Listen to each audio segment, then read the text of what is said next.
শেখ হাসিনার পলায়ন এবং পতনের ৪৫ দিন পূর্ণ হলো। এর মধ্যে আমরা ঠিক বুঝতে পারছি না দেশে কয়টা সরকার আছে। একটা সরকার শপথ গ্রহণ করেছে ৮ তারিখ আগস্ট মাসের, কিন্তু পাশাপাশি আরও অনেক সরকার চলছে, কতগুলি ঘোষিত কতগুলি অঘোষিত। আপনারা জানেন আন্তর্জাতিক আইনকে কি আইন বলা হবে? এই প্রশ্ন তুলেছিলেন ঊনবিংশ শতাব্দীর একজন ব্রিটিশ পণ্ডিত জন অস্টিন। উনি বলতেন আন্তর্জাতিক আইন কোনো আইন নয়, কারণ এটা প্রয়োগ করার জন্য কোনো সরকার নেই। তো দেশে যদি আমাদের সংবিধান বলবৎ থাকে, সংবিধানের মূল কথা হচ্ছে জনগণের মৌলিক অধিকার, এবং সেই মৌলিক অধিকার সংরক্ষণ এবং প্রয়োগের জন্যে, বাস্তবায়নের জন্যে জনগণই সরকার নিয়োগ করে। তা আমাদের যে কয়টি সরকার আছে এটা বলা একটু মুশকিল হচ্ছে। যেমন আমরা এটাকে অভ্যুত্থান বলবো, গণ অভ্যুত্থান বলবো না বিপ্লব বলবো, এই নিয়ে একটা তর্ক আছে।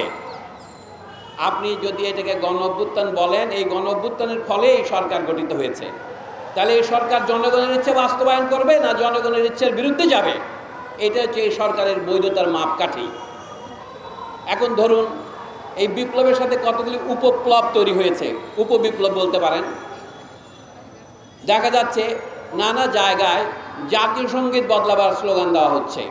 এই বিপ্লবের এইটাকে ঘোষণা ছিল, জনগণের আকাঙ্ক্ষা ছিল গত স্বৈরাচারী ফ্যাসিবাদী সরকার বিচার বহির্ভূত হত্যাসহ বিশেষ করে জুলাই অভ্যুত্থানের আগে যে ব্যাপক লোকহত্যার আয়োজন করেছিল তার বিরুদ্ধে মানুষের খুশি ওঠা বিক্ষোভ, এবং গত অন্তত ১৫ বছরের স্বৈর শাসনের বিরুদ্ধে মানুষের বিক্ষোভের কারণটা কি ছিল? মানুষ এই স্বৈর শাসনের নাগপাশ থেকে মুক্তি চেয়েছিল নিজেদের অধিকারকে বাস্তবায়ন করার জন্যে। কিন্তু গত ৪৫ দিনে আমরা দেখতে পাচ্ছি নানা জায়গায় বিভিন্ন ধর্মীয় স্থাপনায় হামলা হচ্ছে। এটিকে সংগঠিত হামলা নাকি দুর্ঘটনার মতো হামলা? যেমন ধরেন, শুধুমাত্র যে হিন্দু ধর্মদের প্রতিষ্ঠানের উপর হামলা হচ্ছে তা নয়, ইসলাম ধর্মীয় নানা প্রতিষ্ঠানের উপর হামলা হচ্ছে, যেমন মাজারগুলির উপর হামলা হচ্ছে। এই দেশে গত ৮০০ বছরে বা তারও বেশি সময় ধরে যে ইসলাম ধর্ম প্রচার হয়েছে, তাতে এই দেশের সুফি আউলিয়া এবং দরবেশদের একটা বড় ভূমিকা ছিল, এবং সুফি আউলিয়া দরবেশদের সুনামকে অপব্যবহার করে অনেক মাজার ব্যবসা হয়েছে, এটাও সত্য। কিন্তু তারপরেও চট্টগ্রামের মাইজ ভান্ডারের মতো দরবার শরীফেও হামলা হয়েছে। আমাদের যে সমস্ত বিদেশি বন্ধু এই দরবার শরীফের ঐতিহ্যের উপরে গবেষণা করে, তার সুফি ঐতিহ্যের উপর গবেষণা করে যারা পিএইচডি পোস্ট ডক অর্জন করেছেন, তারা কেউ কেউ ফোন করে আমাদেরকে কাঁদছেন এর উপর হামলা দেখে। আমাদের জুলাই আগস্ট গণ অভ্যুত্থানের লক্ষ্য কি এই ছিল যে মাজার উচ্ছেদ করার জন্য আমরা আন্দোলন করেছি? আমরা আন্দোলন করেছি অত্যাচার, অবিচার, অপশাসন, শোষণ, নির্যাতনের বিরুদ্ধে। আমরা যদি এই দেশের ভঙ্গুর অর্থনীতিকে পুনর্গঠন করতে না পারি, এই সরকার যদি না পারেন, তাহলে তাদেরকেও চলে যেতে হবে। শুধুমাত্র বিদেশি কয়েক বিলিয়ন সাহায্য পেলে আমরা বিদেশি সাহায্যের বন্যায় ভেসে যাচ্ছি এমন মনে করার কোনো কারণ নেই। দেশের অর্থনীতিকে পুনরায় সচল করতে হবে। দেশের অর্থনীতির যে প্রাণ শক্তি যারা কৃষকেরা, আজকে কৃষকের পক্ষে কথা বলার মতো কোনো রাজনৈতিক দলই দেখি না। আমার বক্তব্য শুধু এই ৪৫ দিনের সরকারের প্রতি নয়, এই সরকার যে কতদিন থাকবে সে ব্যাপারে আপনারা কি কিছু জানেন? আমি তো অন্তত জানি না। তারা বলছে সংস্কার করতে আমাদের যতদিন লাগবে আমরা ততদিন থাকবো। আজকে সংস্কার করতে যদি তাদের আরও ১৫ বছর লাগে, তাহলে কি তাদেরকে ১৫ বছর থাকতে দেবেন আপনারা?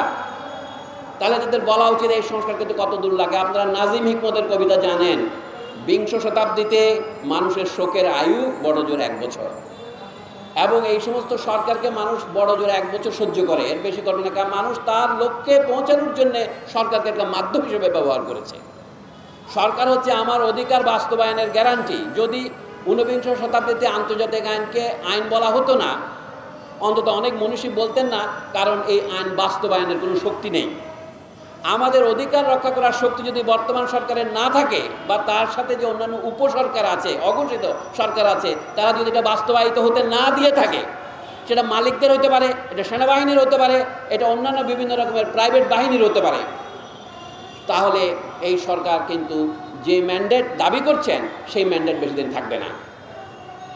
আমাদের গণতান্ত্রিক অধিকার কমিটি গঠন করার প্রয়োজন কেন দেখা দিল? আপনি যদি সংগঠিত না হন, নিজের অধিকার যদি নিজে বাস্তবায়নের জন্য নিজের পায়ে না দাঁড়ান, আপনার অধিকার কেউ বাস্তবায়িত করে দেবে না। সেটা সরকার নয়, রাজনৈতিক দল নয়, কোনো শক্তি আপনাকে করবে না যদি আপনি নিজেই নিজের কান্না না কাঁদেন। আমরা মনে করি, আমাদের বন্ধুরা বলেছেন এই সংগ্রাম দীর্ঘস্থায়ী হবে, শুধুমাত্র এই অস্থায়ী সরকারের জন্য না, এরপরে গণতান্ত্রিক সরকারের জন্য আমরা যে সমস্ত বিধান পৃথিবীতে জানি তা হচ্ছে নির্বাচন। কিন্তু আমরা জানি সকলের জন্য সমান সুযোগ যদি সৃষ্টি করা না হয়, সেই নির্বাচন কখনোই গণতান্ত্রিক হয় না। আমরা দুটো কথা স্পষ্ট করে বলতে চাই, আপনারা পরিষ্কার বলেছেন, উন্নয়নের মাপকাঠি হবে শ্রমিকের ন্যূনতম মজুরি কত সেটা দিয়ে, মাথাপিছু গড় পর্দা আয় কত এটা দিয়ে অর্থনীতিবিদরা বলে থাকেন। বর্তমান সরকারের প্রতিনিধিরাও তাই বলবেন। আগের শেখ হাসিনা আমাদের সরকারের দেশের উন্নতির মাপকাঠি দিয়েছিল, মাথাপিছু আয় বেড়ে আমাদের $2500 $2700 হয়েছে সেটাই। কিন্তু সেই মাপ যে প্রতারণামূলক, সেটা আমাদের সবচেয়ে কম বেতন যে শ্রমিক পায়, আমাদের কৃষক যে তার পণ্যের দাম পায় না, তার মজুরি এবং আয় তুলনা করলে বোঝা যায় এটা কত বেশি মিথ্যা কথা। এখনও আমরা বলবো, শ্রমিকদেরকে সংগ্রাম করতে হয়েছে 25,000 টাকা বর্তমান বাজার দরে তার ন্যূনতম মজুরির জন্যে। সেটা বাস্তবায়ন না করে নানা ছল চাতুরি করে তাকে 12,500-এ আনা হয়েছে। চা শ্রমিকদের আন্দোলনের কথা আপনারা জানেন, তাদের কত টাকা বেতন দেওয়া হয় এবং তাদের যে মাসে কিছু চাল দেওয়া হয় 25 কেজি, বলে সেইটাও বেতনের সাথে যোগ করলেও তাদের বেতন মাসে 10-11,000 টাকার বেশি হয় না। তাহলে এই বিপুল বৈষম্যমূলক সমাজে আপনি গণতন্ত্র প্রতিষ্ঠা করবেন কিভাবে? গণতন্ত্র তো একটা মেকিকতা। যদি সবার জন্য সমান সুযোগ না থাকে, আমি সবাইকে যান্ত্রিকভাবে সমান করার কথা বলছি না, সবার প্রাপ্য সুযোগ সমান দিতে হবে। সবার ছেলে মেয়েদের লেখাপড়া করার সুযোগ, সবার স্বাস্থ্য সুবিধা পাওয়ার সুযোগ এবং জীবনের গ্যারান্টির সুযোগ, যেটা সংবিধানে দেওয়া মৌলিক অধিকারের অন্তর্ভুক্ত, সেটা না থাকলে হবে না। তা আমাদের দাবি হচ্ছে, গণতান্ত্রিক অধিকার কমিটির দাবি হবে, এই সংগ্রাম চলতে থাকবে আমাদের প্রত্যেকটা অধিকার আদায় করার জন্যে। সেটার জন্য আমি আহ্বান জানাবো, আজকে শুধু মিছিলে যোগ দেবেন না, আমরা এই আন্দোলন অব্যাহত রাখবো। আজকের এই সভায় আমাদের শেষ সভা নয়, এটা দিয়ে আজকে শুরু হলো। আমাদের এখন সময় শেষ হয়েছে। আমি লম্বা বক্তৃতা না দিয়ে শুধু এই কথা আপনাদের স্মরণ করিয়ে দেই, বর্তমান সরকার তাদের কর্মসূচি রোড ম্যাপ এখনও ঘোষণা করেনি। এই যে ডক্টর হারুনুর রশিদ যেমন বললেন, এই 45 দিন গিয়েছে, তারা স্কুল কলেজ খোলার ব্যবস্থা সম্মুখভাবে করতে পারেননি এবং তাদের অনেক সিদ্ধান্ত বিতর্কমূলক, যেমন কোনো পরীক্ষা বা কোনো রকমের ব্যবস্থা না করে ছাত্রদের কারো দাবির মুখে উচ্চ মাধ্যমিক পরীক্ষা ছাড়াই তাদেরকে সার্টিফিকেট দেওয়ার সিদ্ধান্ত, অনেকগুলো সিদ্ধান্ত বিতর্কিত হচ্ছে।